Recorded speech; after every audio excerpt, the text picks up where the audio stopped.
Olá, meu querido, olá, minha querida, sejam todos muito bem-vindos ao nosso canal Universo da Mulher.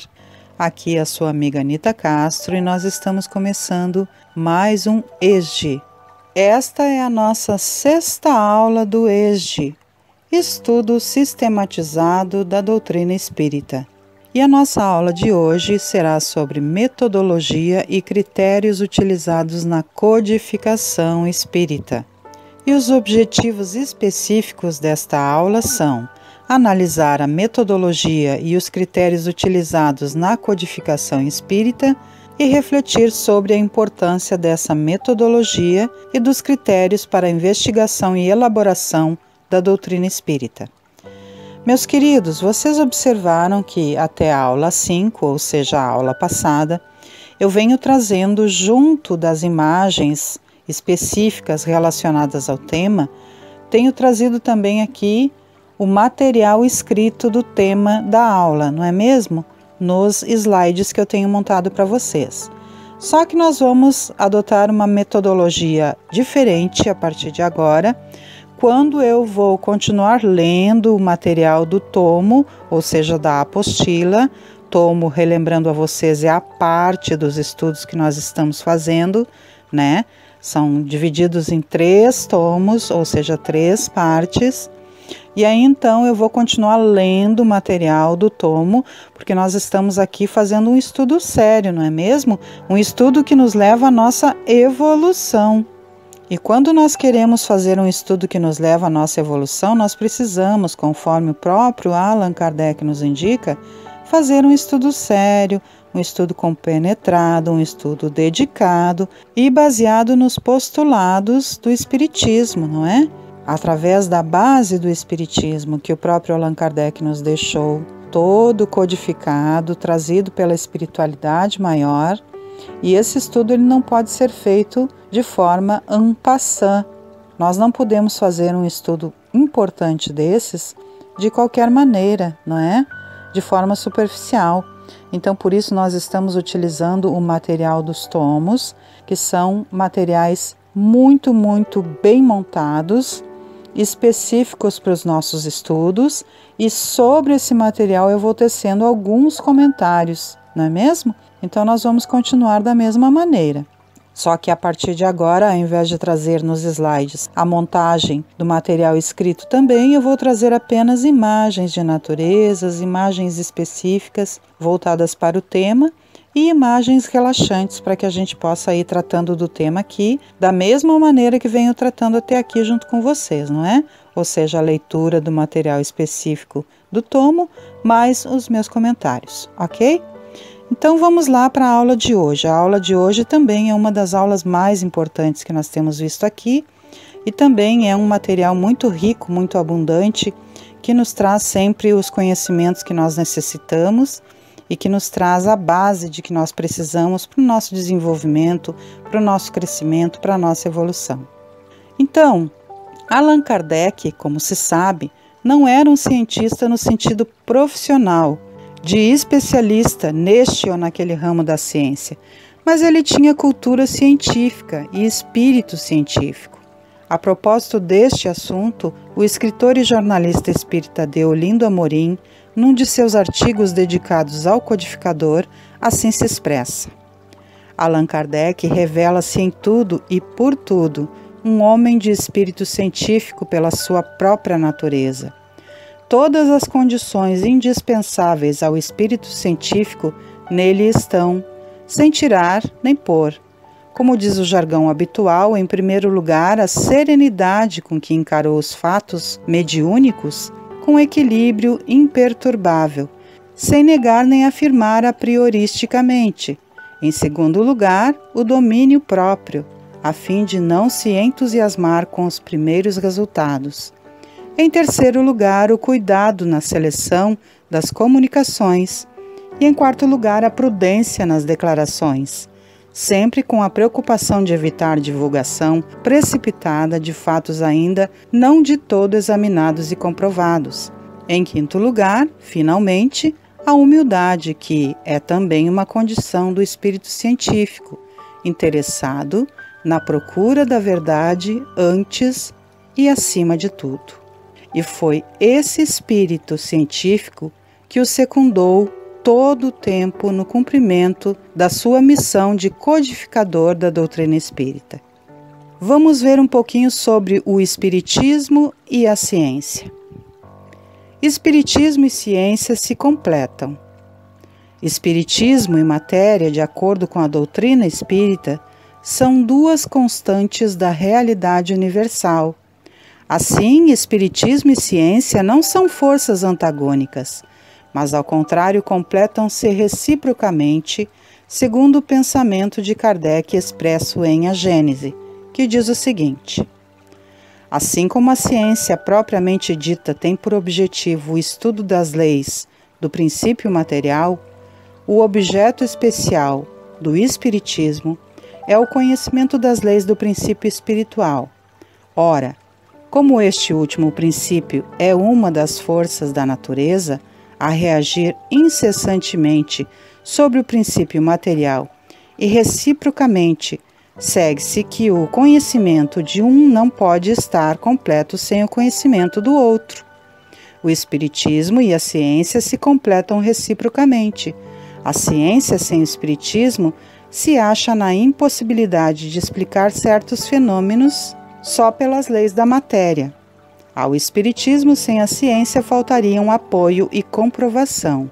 O estudo das leis da matéria tinha que preceder o da espiritualidade, porque a matéria é que primeiro fere os sentidos.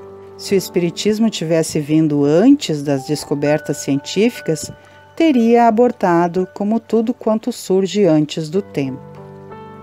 O espiritismo não é da alçada da ciência. O fato de a ciência oferecer ao espiritismo apoio e confirmação não garante, no entanto, aquela competência que se pronuncia em questão da doutrina espírita. Eis os argumentos apresentados pelo codificador com respeito a este assunto. As ciências ordinárias assentam nas propriedades da matéria, que se pode experimentar e manipular livremente. Os fenômenos espíritas repousam na ação de inteligências dotadas de vontade própria e que nos provam, a cada instante, não se acharem subordinadas aos nossos caprichos. As observações não podem, portanto, ser feitas da mesma forma, requerem condições especiais e outro ponto de partida. Querer submetê-las aos processos comuns de investigação é estabelecer analogias que não existem. A ciência propriamente dita é, pois, como ciência, incompetente para se pronunciar na questão do espiritismo. Não tem de se preocupar com isso, e qualquer que seja o seu julgamento favorável ou não, nenhum peso poderá ter. É importante considerar-se que, ao referir-se às ciências ordinárias, Kardec fazia alusão às ciências positivas, classificadas por Auguste Comte em matemática, astronomia, física, química, biologia e sociologia. O método de investigação científica dos fenômenos espíritas. O método adotado por Allan Kardec na investigação e comprovação do fato mediúnico, instrumento comprobatório da existência e comunicabilidade do espírito, é o experimental, aplicado às ciências positivas, fundamentado na observação, comparação, análise sistemática e conclusão. São suas palavras as seguintes: como meio de elaboração, o espiritismo procede exatamente da mesma forma que as ciências positivas, aplicando o método experimental. Fatos novos se apresentam que não podem ser explicados pelas leis conhecidas. O espiritismo os observa, compara, analisa e, remontando dos efeitos às causas, chega à lei que os rege. Depois, deduz-lhes as consequências e busca as aplicações úteis. Não estabeleceu nenhuma teoria pré-concebida. Assim, não apresentou como hipóteses a existência e a intervenção dos espíritos, nem o perispírito, nem a reencarnação, nem qualquer dos princípios da doutrina. Concluiu pela existência dos espíritos, quando essa existência ressaltou evidente da observação dos fatos, procedendo de igual maneira quanto aos outros princípios. Não foram os fatos que vieram a posteriori confirmar a teoria. A teoria é que veio subsequentemente explicar e resumir os fatos. É, pois, rigorosamente exato dizer-se que o Espiritismo é uma ciência de observação e não produto da imaginação. As ciências só fizeram progressos importantes depois que seus estudos se basearam sobre o método experimental. Até então, acreditou-se que esse método também só era aplicável à matéria, ao passo que o é também às coisas metafísicas. Apliquei a essa nova ciência, como o fizera até então, o método experimental. Nunca elaborei teorias preconcebidas. Observava cuidadosamente, comparava, deduzia consequências. Dos efeitos procurava remontar as causas. Por dedução e pelo encadeamento lógico dos fatos, não admitindo por válida uma explicação, senão quando resolvia todas as dificuldades da questão. Então, meus queridos, o que nós observamos é que Kardec sempre foi muito sério nos seus estudos e nas suas pesquisas relacionadas ao mundo espiritual. Ele não saiu logo deduzindo o que seria. Ele foi investigando, ele foi pesquisando, ele foi comparando os fatos, ele foi comparando respostas. Por exemplo, o Livro dos Espíritos ele só foi fundamentado depois de Kardec ter certeza que a espiritualidade maior estava agindo sobre os médiuns, que eles estavam realmente recebendo respostas incisivamente espirituais e não do seu próprio eu. Ele espalhou as mesmas perguntas por vários médiuns em várias localidades do mundo e então ele recebeu as respostas iguais no seu teor, na sua qualidade, nas suas afirmações. E aí então ele formulou o Livro dos Espíritos. Então todo o estudo e metodologia do Espiritismo, sobre o Espiritismo, foram feitas de forma muito séria, com muita avaliação e critério por nosso querido Allan Kardec. O Espiritismo e a lógica indutiva. Na indução científica, chega-se à generalização pela análise das partes. Esse tipo de lógica exige observações repetidas de uma experiência ou de um acontecimento. Da observação de muitos exemplos diferentes das partes, os cientistas podem tirar uma conclusão geral. Foi assim que procedeu Kardec em relação à doutrina espírita, colocando-a confortavelmente entre as demais ciências.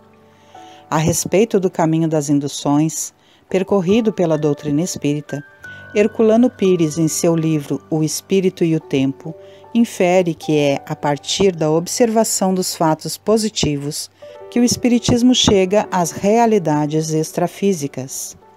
Em A Gênese, diz-nos o codificador: não foram os fatos que vieram a posteriori confirmar a teoria. A teoria é que veio subsequentemente explicar e resumir os fatos. Fica assim a estrutura lógica do Espiritismo caracterizada como de natureza indutiva. No entanto, o processo dedutivo está igualmente consagrado na doutrina espírita, já que o método científico exige que se combinem indução e dedução. São palavras de Kardec. Nunca elaborei teorias preconcebidas. Observava cuidadosamente, comparava, deduzia consequências, dos efeitos procurava remontar as causas, por dedução e pelo encadeamento lógico dos fatos, não admitindo por válida uma explicação, senão quando resolvia todas as dificuldades da questão. As ideias do homem estão na razão do que ele sabe.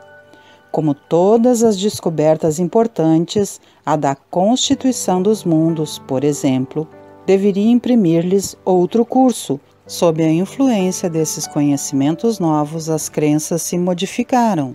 O céu foi deslocado e a região estelar, sendo ilimitada, não mais lhe pôde servir. Onde está ele, pois? E ante esta questão emudecem todas as religiões.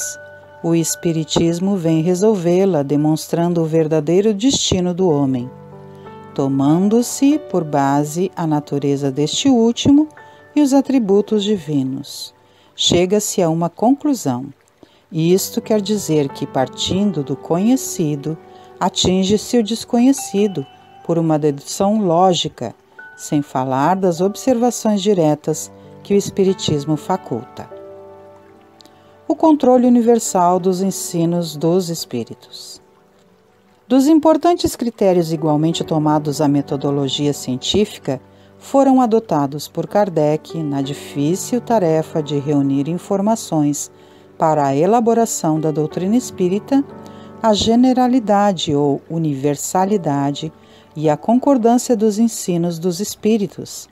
Esses critérios, com o suporte do uso da razão, do bom senso e da lógica rigorosa, emprestaram à doutrina espírita força e autoridade, como podemos constatar na introdução de O Evangelho segundo o Espiritismo, que diz o seguinte: quis Deus que a nova revelação chegasse aos homens por mais rápido caminho e mais autêntico. Incumbiu, pois, os espíritos de levá-la de um polo a outro, manifestando-se por toda parte, sem conferir a ninguém o privilégio de lhes ouvir a palavra. Um homem pode ser ludibriado, pode enganar-se a si mesmo. Já não será assim quando milhões de criaturas veem e ouvem a mesma coisa. Constitui isso uma garantia para cada um e para todos. Ademais, pode fazer-se que desapareça um homem, mas não se pode fazer que desapareçam as coletividades.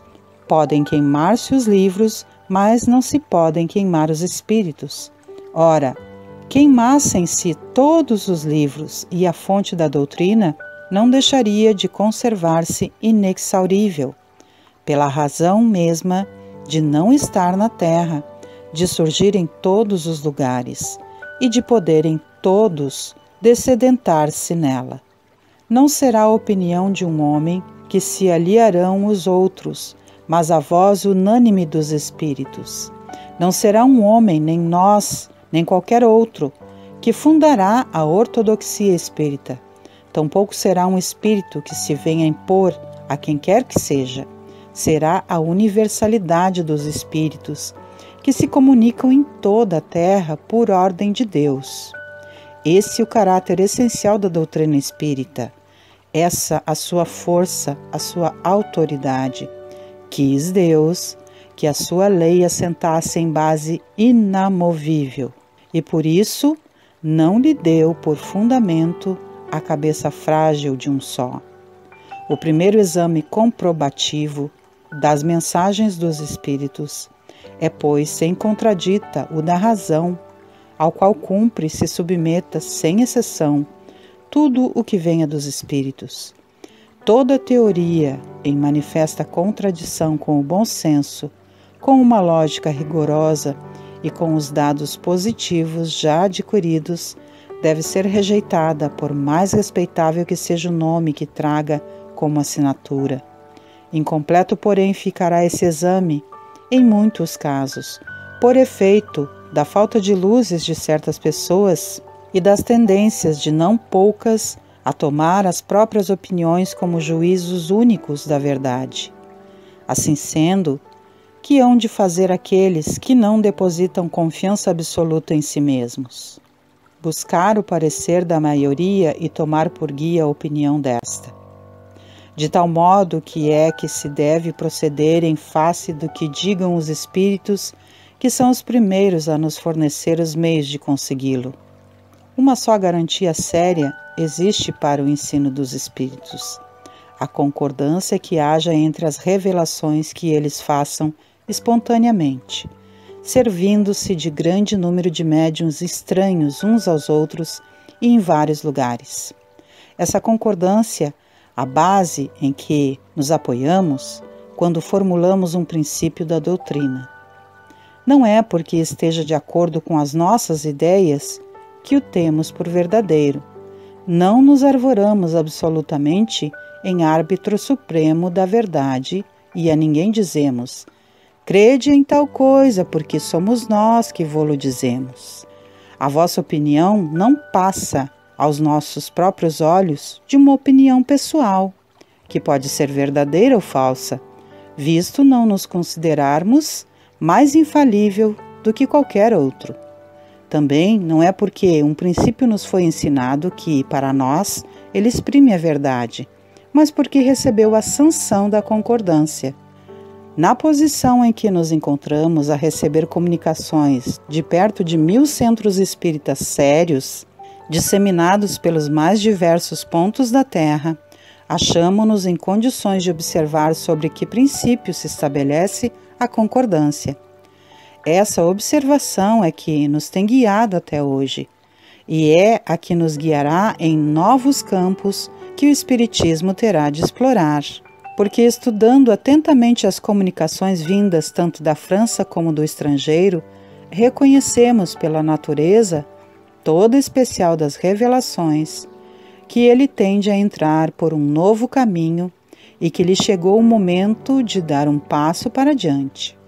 Essas revelações, feitas muitas vezes com palavras veladas, hão frequentemente passado percebidas a muitos dos que as obtiveram.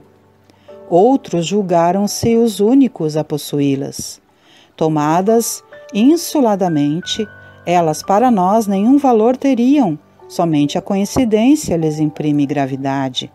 Depois, chegado o momento de serem entregues à publicidade, cada um se lembrará de haver obtido instruções no mesmo sentido. Esse movimento geral que observamos e estudamos com a assistência dos nossos guias espirituais é que nos auxilia a julgar da oportunidade de fazermos ou não alguma coisa. Essa verificação universal constitui uma garantia para a unidade futura do Espiritismo e anulará todas as teorias contraditórias. Aí é que no porvir se encontrará o critério da verdade, o que deu lugar ao êxito da doutrina exposta em O Livro dos Espíritos e em O Livro dos Médiuns. Foi que em toda parte todos receberam diretamente dos Espíritos a confirmação do que esses livros contêm. Então, como eu disse para vocês, né, gente? Ele fez toda uma pesquisa com concordância e aí as respostas vieram de diversas partes do mundo, as mesmas considerações. Então, foi assim, dessa forma científica, vendo a concordância dos fatos e não indo de encontro àquilo que ele entendia que era verdade ou não, mas sim da concordância é que ele montou toda a codificação do Espiritismo. Allan Kardec era um homem muito sério, um homem das ciências, se não um cientista exatamente fixado em um único tema ou em um único conhecimento, mas sim um homem das ciências, um homem racional. E foi assim que ele encontrou as verdades do Espiritismo, indo de encontro à concordância que vinha de todos os lugares do mundo. Retomando em A Gênese esse assunto, Kardec assim se expressa: generalidade e concordância no ensino, esse é o caráter essencial da doutrina, a condição mesma da sua existência, donde resulta que todo princípio que ainda não haja recebido a consagração do controle da generalidade não pode ser considerado parte integrante dessa mesma doutrina. Será uma simples opinião isolada da qual não pode o Espiritismo assumir a responsabilidade. Essa coletividade concordante da opinião dos espíritos, passada aos demais pelo critério da lógica, é que constitui a força da doutrina espírita e lhe assegura a perpetuidade. Para que ela mudasse, fora mister que a universalidade dos espíritos mudasse de opinião e que viesse um dia dizer o contrário do que dissera, pois que ela tem sua fonte de origem no ensino dos espíritos. Para que sucumbisse, seria necessário que os espíritos deixassem de existir. É também o que fará que prevaleça sobre todos os sistemas pessoais, cujas raízes não se encontram por toda parte, como com ela se dá. Então, o espiritismo, ele é comprovado por A mais B. E aí, gente, nós temos que tomar cuidado com as comunicações espirituais, não é? Nós vemos, infelizmente, nos dias de hoje, muita banalidade também na espiritualidade, no espiritismo, não é? Nós vemos por aí muitas pessoas dizendo que fazem psicografias, né? De qualquer forma, de qualquer jeito, e aí, gente, tem que tomar cuidado, né? Tem que tomar cuidado também com aquilo que é dito que é verdade e que às vezes é muito, muito insano e a gente percebe que não tem uma concordância com aquilo que Kardec nos ensinou, que foi ele que foi o codificador da espiritualidade maior. Tem que haver uma concordância, tem que haver uma razão nas coisas, não é mesmo? Nós temos que provar se é sério ou se não é aquilo que foi comunicado. Nós temos que prestar atenção se não há mistificação, não é? Não é porque foi comunicado pela espiritualidade que sempre é sério. Há espíritos frívolos, há espíritos brincalhões, há espíritos galhofeiros, há espíritos de má fé, gente. Assim como nós, humanos, estamos aqui encarnados, os espíritos só deixaram o seu invólucro físico. Então nós temos que tomar cuidado com as comunicações. E nós temos que tomar cuidado também com os médiuns, se eles são experimentados, se eles realmente estudam, se eles estão embasados verdadeiramente na doutrina espírita. Assim bem como os livros também, não é porque é livro dito espírita que verdadeiramente traz toda a verdade. Nós temos que ver quem foi que escreveu, se verdadeiramente está indo de encontro ao que foi ensinado pelo codificador, não é? Então, livros que nós não nos perdemos nunca da verdade são os livros, por exemplo, do Chico, do Divaldo, que vem sempre de encontro com o ensino da codificação espírita, não é? Os mentores de Divaldo, de Chico, por exemplo, são muito sérios e estão sempre de acordo com a espiritualidade maior daquilo que foi ensinado lá na base espírita. Então temos que tomar cuidado, gente, temos que ser seletivos, temos que ter a razão também, porque o espiritismo, ele é filosofia, ele é ciência e ele é religião. E aí, Allan Kardec nos ensinou a sermos coerentes, a provarmos os espíritos, não é? A vermos se realmente aquilo tem coerência, faz sentido, para que não passemos por mistificações. Não é mesmo? E para que nós, os médiuns, não sejamos, além de mistificados, pessoas que sejam baseadas pelo animismo, ou seja, por aquilo que vem de nós mesmos. Não é? Então, a importância de nós estudarmos, de nós evoluirmos, de nós estarmos sempre atentos. A base espírita está toda nos 5 livros da codificação. E os livros, por exemplo, de Chico Xavier, todos estão embasados na codificação. A obra de Chico é vastíssima, assim como os livros do querido Divaldo Franco, que também é um médium seríssimo. Agora, não vou dizer que os médiuns da nova geração são todos animistas ou mistificadores. Não. Eu digo sempre que é importante, assim como o nosso querido codificador nos ensinou, que a gente seja racional e que a gente analise para ver se realmente as comunicações estão sendo sérias e para ver se realmente aquilo que está sendo dito nos livros realmente faz sentido, é coerente. Então é isso, gente, é importante estudarmos, porque quando estudamos, tomamos conhecimento e então não somos enganados tão facilmente, não é mesmo? Então é isso, queridos, a nossa aula fica por aqui hoje, espero que vocês tenham gostado. Revejam para que vocês possam fixar bem a matéria. Aqui nós vemos toda a metodologia que Allan Kardec utilizou para chegar até a codificação espírita. Aula importantíssima, como todo o material que temos estudado até aqui. E fica então esse material para estudo de forma séria, de forma dedicada e de forma amorosa. E eu trouxe aqui então para a nossa reflexão final um trecho de O Livro dos Espíritos, na sua introdução, e está no item 8, onde Kardec diz o seguinte: sede mais laboriosos e perseverantes nos vossos estudos, a fim de que os espíritos superiores não vos abandonem como faz um professor com os alunos negligentes.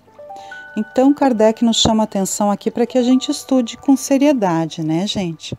Para que a gente não seja abandonado pelos espíritos superiores, porque, como faz um professor com um aluno negligente, ele ensina, ele educa, ele instrui, e se ele vê que o aluno não está dedicado, ele se afasta, porque todos nós temos que fazer a nossa parte, não é mesmo? A espiritualidade maior não vai fazer por nós. A nossa parte é nos dedicarmos, é estudarmos, é nos esforçarmos, é procurarmos conhecimento sério, não é? Então é esse o convite que Kardec nos faz, para que a gente seja laborioso, ou seja, nos esforcemos, né? E perseveremos nos nossos estudos, a fim de que sejamos sempre acompanhados pelos espíritos superiores e não por espíritos frívolos, que vêm de encontro àquilo que nós desejamos, porque se nós desejamos coisas frívolas, conhecimentos rasos, espíritos frívolos e rasos se aproximarão de nós.